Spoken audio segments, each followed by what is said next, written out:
नमस्कार दोस्तों, success study Baloda YouTube channel में आपका स्वागत है।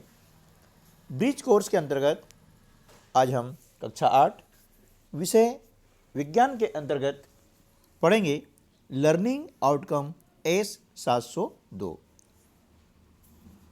उसमें से जो कंसेप्ट हैं वह है प्राणियों में पोषण। प्राणियों में पोषण क्या होता है, इसके बारे में हम इस वीडियो में सीखने वाले हैं। ये जो कंसेप्ट है, अवधारणा है, इसका संक्षिप्त जो परिचय है वह इस प्रकार से है। ये प्राणियों में पाचन है ना। पाचन, हम जो खाना खाते हैं, खाना खाने के बाद में वह विभिन्न स्तरों से गुजरता है और उससे हमारे शरीर को पोषण मिलता है। तो पहली चीज़ है कि मानव में पाचन होने के लिए कौन कौन से स्थान हैं और उन स्थानों के नाम क्या है। तो देखिए, आहार नाल तथा स्त्रावी जो ग्रंथियाँ है मिलकर के पाचन तंत्र का निर्माण करती है ना। आहार नाल है और स्त्रावी ग्रंथियाँ, ठीक है। अब इसके अंतर्गत कौन कौन सी आती हैं? मुख गुहिका, यानी जहाँ पर हम भोजन खाते हैं, उसके बाद में जैसे हमने भोजन किया वह भोजन खसक करके आगे जाता है, उसका नाम है ग्रसिका। यह भोजन को आगे बढ़ाने का कार्य करती है। जब भोजन आगे बढ़ता है तो वह जाता है अमाशय में। यहाँ पर भोजन लगभग 3 से 4 घंटे तक भोजन वहाँ पर रहता है।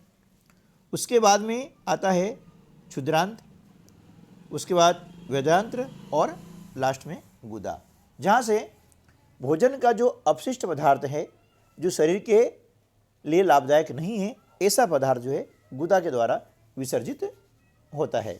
यह पाचन तंत्र की संपूर्ण प्रक्रिया है।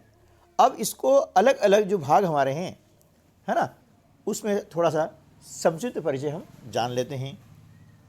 जैसे पहला जो अंग हमारा है पाचन तंत्र का, वह यह है मुख एवं मुख गुहिका।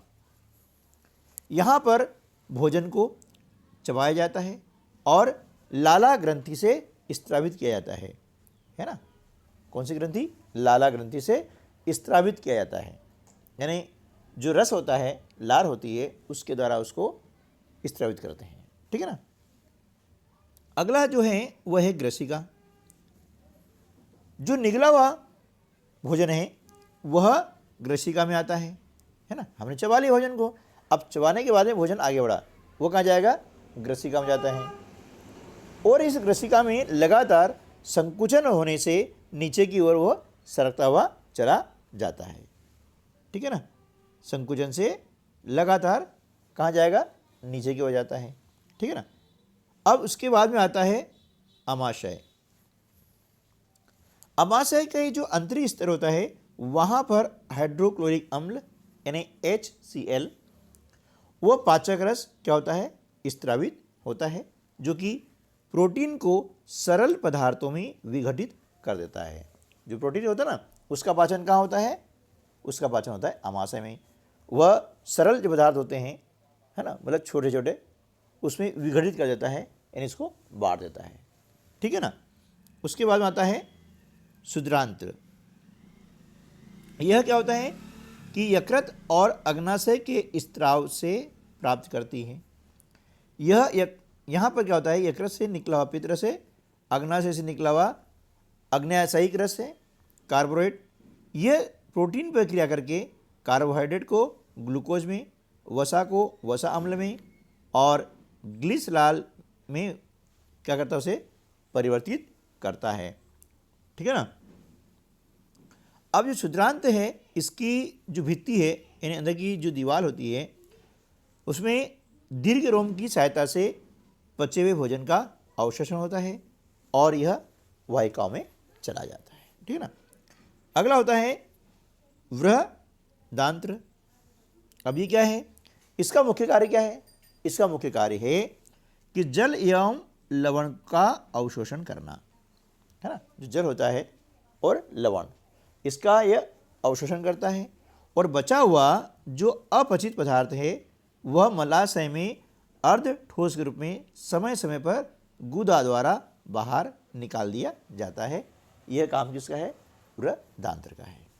ठीक है ना। ये हो गया मनुष्य का पाचन तंत्र। अब क्या होता है कि पशुओं में भी पाचन होता है ना। तो अब देखा होगा कि हमारे घर में या घर के आसपास में आप देखे होंगे कि घास खाने वाले जंतु होते हैं, और जैसे गाय है, भैंस है ना, ये घास खाते हैं ना। और घास खाने के बाद में आप देखा होगा, ये खाना खा लेते हैं, मतलब घास खा लेते हैं, फिर उसके बाद में करते हैं जुगाली। जुगाली मतलब पेट के अंदर से जो उसने खाया था उसको बाहर निकालते हैं और फिर उसको चबाते हैं, उसे हम बोलते हैं जुगाली करना। ठीक है ना। तो जुगाली करने वाले जंतु जो होते हैं उनको हम बोलते हैं रूमिनेंट। में जो अमाशय होता है ना, वो अमाशय 4 भागों में बटा हुआ होता है। कितने भागों में बटा होता है? 4 भागों में, है ना। रूमेन में भोजन का आंशिक पाचन होता है जिसे जुगाल कहते हैं, है ना। परंतु बाद में जंतु इसको छोटे पिंड के रूप में पुनः मुंह में ला करके चबाता रहता है। अब बता ना, जो भोजन करता है ना, ध्यान रखना, कभी जो घास खाते हैं ये खाते जाते हैं और अमाशय में भेज देते हैं। फिर इसके बाद में क्या होता है, वहाँ से पुनः छोटे छोटे पिंड के रूप में पुनः मुख में लाते हैं वो, और उसको चबाते रहते हैं। अब क्या होता है कि घास में जो एक होता है कार्बोहाइड्रेट, उसका नाम है सेल्यूलोज। ये सबसे अधिक मात्रा में पाया जाता है ना।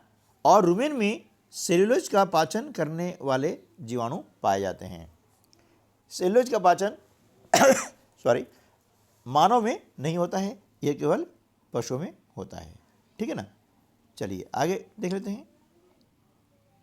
अब जो जीव आते हैं, जलीय जीव, है ना, या अन्य जीव होते हैं, जैसे अमीबा में संभरण एवं पाचन। अमीबा एक जीव होता है। तो अमीबा में क्या होता है, पादाभ, है ना, ये पादाभ की सहायता से भोजन पकड़कर निकलता है ना। खाद्य पदार्थ उसकी खाद्य धानी में फंस जाते हैं और खाद्य धानी में पाचक रस खाद्य पदार्थ पर क्रिया करके उन्हें सरल पदार्थों में बदल देते हैं, और बचा हुआ जो खाद्य होता है ना, वह धीरे धीरे अवशोषित हो जाता है। ठीक है दोस्तों। तो ये क्या हुआ, अवधारणा के जो संक्षिप्त परिचय था वह हमने आपको बताया है, और इसी के आधार पर अब हम कर लेते हैं अभ्यास वर्कशीट नंबर 1। प्रश्न पहला है, मानव पाचन तंत्र के मुख्य भागों के नाम लिखिए, है ना। तो मानव पाचन तंत्र के मुख्य भाग है मुख गुहिका, ग्रशिका, आमाशय, क्षुद्रांत्र, बृहदान्त्र और गुदा, है ना। इस प्रकार से ये हो गया है। प्रश्न दूसरा है, पाचक रस स्त्रावित करने वाले प्रमुख ग्रंथियाँ कौन कौन सी है ना। ऐसी कौन सी ग्रंथियाँ हैं जिनसे कि पाचक रस निकलता है, स्त्रावित होता है। तो उत्तर हो जाएगा लाला ग्रंथि, यकृत और अग्नाशय, है ना। ये होगी है।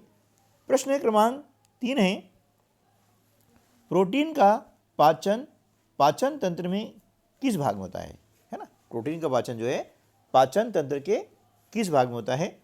तो इसका जो उत्तर हो जाएगा, प्रोटीन का पाचन आमाशय में होता है। कहाँ होता है? आमाशय में। ठीक है ना। प्रश्न क्रमांक 4, दीर्घ रोम कहाँ पाए जाते हैं। इसका उत्तर है दीर्घ रोम क्षुद्रांत की भित्ति में पाए जाते हैं। ठीक है ना। प्रश्न क्रमांक 5, बृहदान्त्र का मुख्य कार्य क्या है। इसका उत्तर हो जाएगा कि बृहदान्त्र का मुख्य कार्य है जल एवं लवणों का अवशोषण करना। ठीक है। चलिए अब हम कर लेते हैं अभ्यास वर्कशीट नंबर 2। इस वर्कशीट का पहला प्रश्न है, उस कार्बोहाइड्रेट का नाम लिखिए जिनका पाचन रूमिनेंट में किया जाता है परंतु मानव द्वारा नहीं। तो इसका उत्तर हो जाएगा सेल्यूलोज।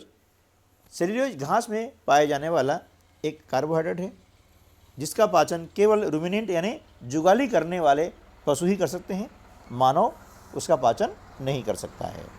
ठीक है ना। अगला जो प्रश्न है वो ये है कि अमीबा अपने भोजन का पाचन कहाँ करता है। तो अमीबा अपने भोजन का पाचन खाद्य धानी में करता है। कहाँ करता है? खाद्य धानी में करता है। प्रश्न क्रमांक 3 है, रूमिनेंट में आमाशय के कितने भाग होते हैं? इसका उत्तर हो जाएगा कि रूमिनेंट में आमाशय के 4 भाग होते हैं। रूमिनेंट यानी जुगाली करने वाले पशु जितने भी होते हैं ना, उसके आमाशय के 4 भाग होते हैं। अब जुगाली करने वाले पशु कौन कौन से हैं? तो अगला प्रश्न है, कुछ रूमिनेंट्स जंतुओं के नाम लिखिए।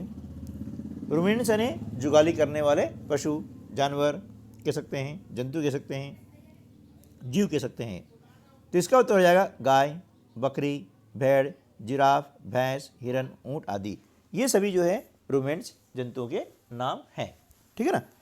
चलिए, अब इसके बाद आता है प्रोजेक्ट कार्य, है ना।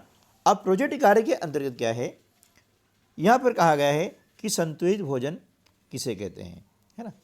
संतुलित भोजन किसे कहते हैं? तो देखिए, ऐसा भोजन जिसमें शरीर के लिए आवश्यक सभी पोषक पदार्थ विद्यमान हों, उसे हम कहते हैं संतुलित भोजन। ठीक है ना। ऐसा नहीं है कि प्रोटीन वाला हमने खा लिया, प्रोटीन ज़्यादा हो गया है और अन्य तत्वों की कमी हो गई है। शरीर के लिए जो आवश्यक हमारे पोषक तत्व हैं, उन सभी की मात्रा हमारे भोजन में होना चाहिए। ठीक है ना। अब संतुलित भोजन के आवश्यक घटकों के नाम लिखिए तथा तालिका को पूर्ण कीजिए। अब देखते हैं कि संतुलित भोजन के आवश्यक घटक कौन कौन से हैं। कार्बोहाइड्रेट है, वसा, प्रोटीन, विटामिन, है ना, जल और लवण। ये अब क्या हो गए हैं सभी आवश्यक घटक। ये सभी हमारे संतुलित भोजन में होने चाहिए उचित मात्रा में, न कम न अधिक। यदि इनकी मात्रा अधिक हो जाती है तब भी वो किसी न किसी बीमारी का कारण बन जाता है, कमी होती है तब भी किसी न किसी बीमारी का कारण हो जाता है बेटा, है ना। इसलिए क्या है कि हमारा भोजन संतुलित होना चाहिए, उसमें हर प्रकार के पदार्थ आने चाहिए। ठीक है ना। तो चलिए, एक यहाँ पर दी गई तालिका, इस तालिका को हम कंप्लीट कर लेते हैं। पहली तालिका में दिया गया है विटामिन या खनिज के नाम दिए गए हैं।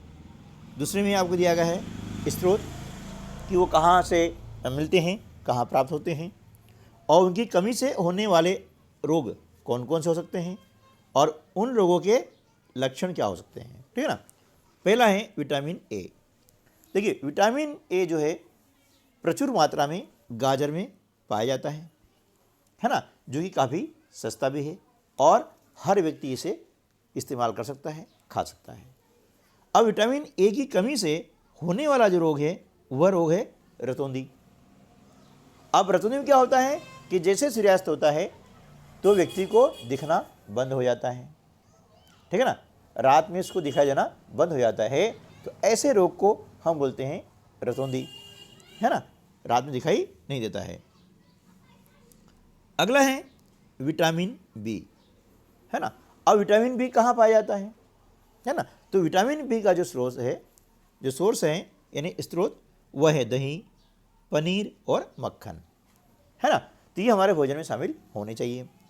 अब विटामिन बी की कमी से कौन कौन से रोग होते हैं बेटा? विटामिन बी की कमी से होता है बेरी बेरी रोग। कौन सा रोग होता है? बेरी बेरी रोग। अब इसके लक्षण क्या है? इसमें क्या होता है कि हाथ पैर सुन्न हो जाते हैं, है ना, झुनझुनी सी आती है, यानी विटामिन बी की कमी है। ठीक है ना। उसके बाद में आता है विटामिन सी। विटामिन सी कहाँ पाया जाता है? विटामिन सी नींबू, संतरा और जितने भी खट्टे जो खाद्य पदार्थ होते हैं ना, उन सब में विटामिन सी पाया जाता है, जैसे मौसम्बी हुई, है ना। अब इसकी कमी से कौन सा रोग होता है? विटामिन सी की कमी से जो रोग होता है उसका नाम है स्कर्वी। ठीक है ना। अब स्कर्वी जो रोग है, इसके लक्षण क्या है, पहचान क्या है? तो इसका जो मुख्य लक्षण होता है कि दांतों का ढीला हो जाना, है ना, जिसमें विटामिन सी की कमी होती है। और उसके कारण जो रोग होता है स्कर्वी रोग होने के कारण क्या होता है कि हमारे जो मसूड़े हैं ये ढीले हो जाते हैं और दांत जल्दी गिर जाते हैं उम्र से पहले, निश्चित उम्र से पहले, है ना। अब विटामिन डी। विटामिन डी जो है प्रचुर मात्रा में सूर्य के प्रकाश में पाया जाता है। जब सूर्योदय होता है तो उस समय जो हल्की हल्की सी सूर्य की रोशनी होती है, सूर्य का प्रकाश होता है, वह हमेशा हमें लेना चाहिए, हमारे शरीर को मिलना चाहिए, है ना। तेज़ धूप का नहीं, जैसे कि रहे नहीं 12-1 बजे आप धूप में खड़े हो जाएँ, अब विटामिन डी हमको ज़्यादा मिल जाएगा, नहीं। सूर्य के प्रकाश में विटामिन डी होता है, लेकिन जो मध्यम प्रकाश होता है यानी सुबह प्रकाश होता है तो वह हमें लेना चाहिए। तो सुबह जल्दी उठें, नहा धो करके धूप जरूर लेना चाहिए। अब विटामिन डी के कारण जो रोग होता है, कमी के कारण, वो होता है रिकेट्स। रिकेट्स में क्या होता है, हड्डियाँ कमज़ोर हो जाती है ना। तो हड्डियों कमज़ोर होना विटामिन डी की कमी को दर्शाता है, ठीक है ना। अगला जो तत्व है वह है खनिज कैल्शियम। क्या है, कैल्शियम। कैल्शियम कहाँ पाया जाता है, कैल्शियम जो है दूध और उसके उत्पादों में पाया जाता है ना। दूध से बने उत्पाद जो भी है, मिठाई हुई दूध से बनी हुई, है ना, मलाई है, मक्खन है, पनीर है, सब में, यानी दूध और उससे जो बनने वाले जितने उत्पाद है ना, उन सब में कैल्शियम पाया जाता है। दूसरा, हरी पत्तेदार सब्जियां होती है ना, उनमें भी कैल्शियम पाया जाता है, ठीक है ना। अब कैल्शियम की कमी से क्या होता है, सूखा रोग। सूखा रोग में क्या होता है कि मांसपेशियां कमज़ोर हो जाती हैं, है ना। अगला जो खनिज है वह है आयोडीन। आयोडीन जो होता है यह समुद्र किनारे जो घास होती है ना उसमें पाया जाता है, यानी समुद्र के जल में भी आयोडीन पाया जाता है। अब आयोडीन की कमी के कारण जो रोग होता है उसका नाम है घेंगा रोग, जिसे इंग्लिश में कहते हैं गोइटर। इससे क्या होगा, इससे गले में गांठ आ जाती है और सूजन आ जाता है, कभी कभी सर्दी खांसी भी ज़्यादा हो जाती है। अगला जो खनिज है वह है लोह तत्व। लोह तत्व मतलब मीन्स आयरन। आपने नाम सुना होगा कि आपको भी स्कूल में जो है आयरन की गोलियां दी जाती है ना, बच्चों के लिए, ताकि उन्हें खून की कमी ना हो, ठीक है ना। तो ये जो लोह तत्व होता है, आयरन होता है, यह शलजम, हरी पत्तेदार सब्जियां, पालक, राजमा आदि में पाया जाता है। लोह तत्व की कमी के कारण क्या होता है, हीमोग्लोबिन की कमी हो जाती है ना। हाथ वगैरह पीले हो जाते हैं, ठीक है। नाखून को इसे दबाते हैं ना तो लाल रंग का दिखना चाहिए, लाल रंग नहीं दिखता है, पीला दिखता है, यानी उसमें खून की कमी, जैसे कहते हैं ना कि खून की कमी है। और ये हो जाता है एनीमिया रोग, खून की कमी हो जाती है हीमोग्लोबिन के कारण, और उसको बोलते हैं एनीमिया रोग, ठीक है ना। अब एनीमिया यदि हो जाता है तो क्या होगा, क्या थोड़ा सा काम करेंगे तो आपको थकान हो जाएगी, है ना, सिर दर्द होता है, और कई बार चक्कर आ जाते हैं, और चिड़चिड़ापन हो जाता है ना। जिसमें लोह तत्व की कमी होती है तो उसमें जरा बात पे वो चिढ़ने लगता है ना बेटा। तो ये आपको ध्यान रखना है, इसलिए हमारे शरीर में लोह तत्व की कमी नहीं होना चाहिए। और इसके लिए खूब हरी पत्तेदार सब्जियां खाएं, ठीक है ना। चुकंदर खाएं, चुकंदर भी इसका बहुत ही अच्छा मतलब जो है सोर्स है, ठीक है ना। चलिए अब हम कर लेते हैं स्व आकलन कि आपने अभी तक भी जो भी सुना है तो उसमें से जो है हमें कितना समझ में आया है। इस बात को हम कुछ प्रश्नों के माध्यम से जानने का प्रयास करते हैं। चलिए, निम्न में से सही विकल्प पर सही का चिन्ह लगाइए, ठीक है ना। तो पहला प्रश्न है, वसा का पूर्ण रूपेण पाचन जिस अंग में होता है वह क्या है ना। जिसका सही उत्तर हो जाएगा क्षुद्रांत में होता है, ठीक है ना।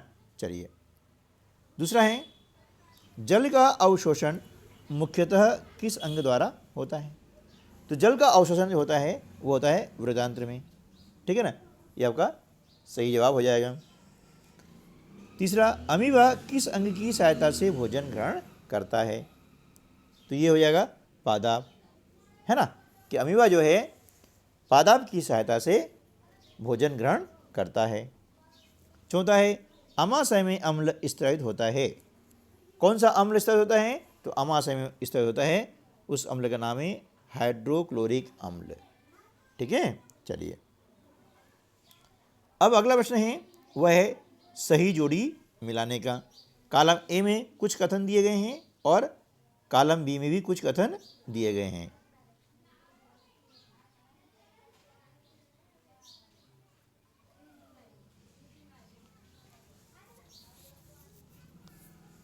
प्रश्न क्रमांक 2, कॉलम ए में दिए कथनों का मिलान कॉलम बी में किए गए कथनों से कीजिए, है ना। ये कॉलम ए और कॉलम बी। अब कॉलम ए में पहला जो कथन है वह क्या है, कार्बोहाइड्रेट, है ना। तो कार्बोहाइड्रेट का संबंध किस हो जाएगा, शर्करा से, ठीक है ना, इस प्रकार से। प्रोटीन, प्रोटीन से क्या बनता है, एमिनो अम्ल। वसा, वसा से बनता है वसा अम्ल और ग्लिसरॉल। यकृत, इसका संबंध है पित्तरस से। और अग्न्याशय का संबंध है अग्न्याशयिक रस से, ठीक है ना। इसके बाद में अगला जो आपका प्रोजेक्ट वर्क है वह यह है बेटा कि आपको मानव पाचन तंत्र का नामांकित चित्र बनाना है। जो आप पीछे आपने देखा है, इस प्रकार से आप चित्र बनाएंगे, जैसे मुख, गुहिका, ग्रसिका, अमाशय आदि को दर्शाना होता है ना। और उसके बाद में आपको बनाना है अमीबा का चित्र, ठीक है। देखिए, पाचन तंत्र का चित्र जो है यहाँ आपको दिया गया है और इसके माध्यम से आप जो है बना सकते हैं, है ना। और ये है आपका अमीबा का चित्र है, ठीक है। और इधर ये आपको दिया गया है ना। तो इस प्रकार से आज की वीडियो में हमने सीखा है कि जीव में पोषण कैसे होता है, पाचन कैसे होता है ना। रूमिनेंट्स किसे कहते हैं, पाचन तंत्र के मुख्य अंग कौन कौन से होते हैं, ठीक है ना। तो आज की वीडियो में बस इतना ही, मिलते हैं अगले वीडियो में। तब तक के लिए नमस्कार, जय हिंद।